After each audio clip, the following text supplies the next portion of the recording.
ఎన్టీఆర్ జిల్లా గంపలగూడెం మండలం కొడిచెర్ల గ్రామంలో మాజీ సీఎం వైఎస్ఆర్ విగ్రహం ఎడమ చేయని గుర్తు తెలియని వ్యక్తులు ధ్వంసం చేశారు. విగ్రహాన్ని ధ్వంసం చేసిన సంఘ విద్రోహ శక్తులపై చర్యలు తీసుకోవాలని వైసీపీ నాయకులు డిమాండ్ చేశారు.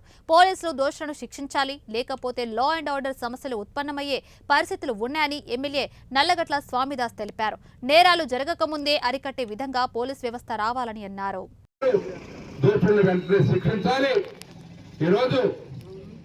ఏదైతే ఇప్పుడైతే మేము రాజకీయాలు మాట్లాడాం, రాజకీయాల జోలికి వెళ్ళాం. భవిష్యత్తులో సంక్షేమ అభివృద్ధి కార్యక్రమాలు ప్రతి పేదవాడికి మీరు ప్రకటించిన విధంగా అందే విధంగా ప్రభుత్వం చర్యలు తీసుకోవాలని చెప్పి విజ్ఞప్తి చేస్తా ఉన్నాం. అదేవిధంగా ఎలాంటి అవాంఛనీయ సంఘటనలు జరగకోకుండా మీ కార్యకర్తలు ఎవరైతే అగ్రెసివ్ గా ఉన్నారో, అందరూ కాదు కొంతమంది ఎవరైతే మరి యాంటీ సోషల్ ఎలిమెంట్స్ ఉన్నారో వాళ్ళందరినీ కూడా మరి వారిని కంట్రోల్ చేసి ఇలాంటి జరగకోకుండా అవాంఛనీయ సంఘటనలు జరగకోకుండా చూడాలని చెప్పి తెలియజేసుకుంటూ, మీరు ఎవరు కూడా వైఎస్ఆర్ కాంగ్రెస్ పార్టీ కార్యకర్తలు సమన్వయం పాటించి మరి ఎలాంటి ఉద్రిక్త పరిస్థితులు కూడా తావివ్వకోకుండా సామరస్యపూర్వకంగా పోలీసుల మీద నమ్మకం ఉంచుదాం. వారు దోషులను శిక్షిస్తారు.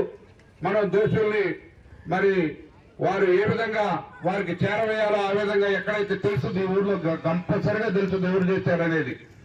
కాబట్టి వారిని శిక్షించే విధంగా చర్యలు తీసుకోవాలని చెప్పి పోలీస్ శాఖ కూడా విజ్ఞప్తి చేస్తూ, ఎలాంటి అవాంఛనీయ సంఘటనలకు తావు లేకుండా సామరస్యపూర్వక వాతావరణంలో ప్రతి ఒక్కరు కూడా పల్లెల్లో జీవించాలని చెప్పి కోరుకుంటూ, అదే వైఎస్ఆర్సీపీ కోరుకునేదని చెప్పి తెలియజేసుకుంటూ, గెలుపు ఓటములు సహజం. ఓడిపోయినంత మాత్రం కుంగిపోయలేదు.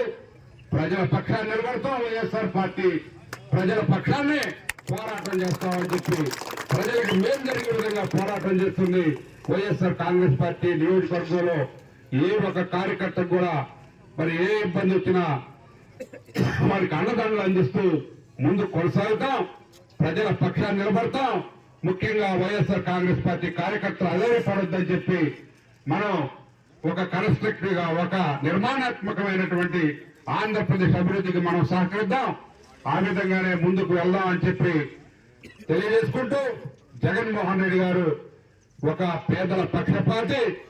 ఆయన చేసినటువంటి సంస్కరణలు ఈరోజు మరి వాలంటరీ వ్యవస్థ ద్వారా ప్రతి ఒక్కరికి డోర్ టు డోర్ మరి అనేక సంక్షేమ కార్యక్రమాలు అందజేసినటువంటి మహానుభావుడిగా చరిత్రలో నిలిచిపోతాడు.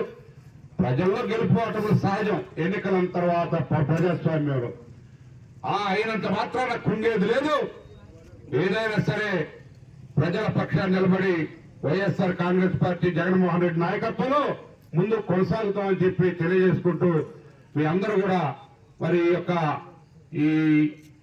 ఈ యొక్క సంఘటనకి ప్రతి ఒక్కరు కూడా కల్ప చెందకుండా మొక్కవోని ధైర్యంతో మన పార్టీని దాదాపు గత 3-4 సార్లు గెలిపించుకుంటూ వస్తున్నారు. ఈ గ్రామం బలమైనటువంటి గ్రామం వైఎస్ఆర్ కాంగ్రెస్ పార్టీకి.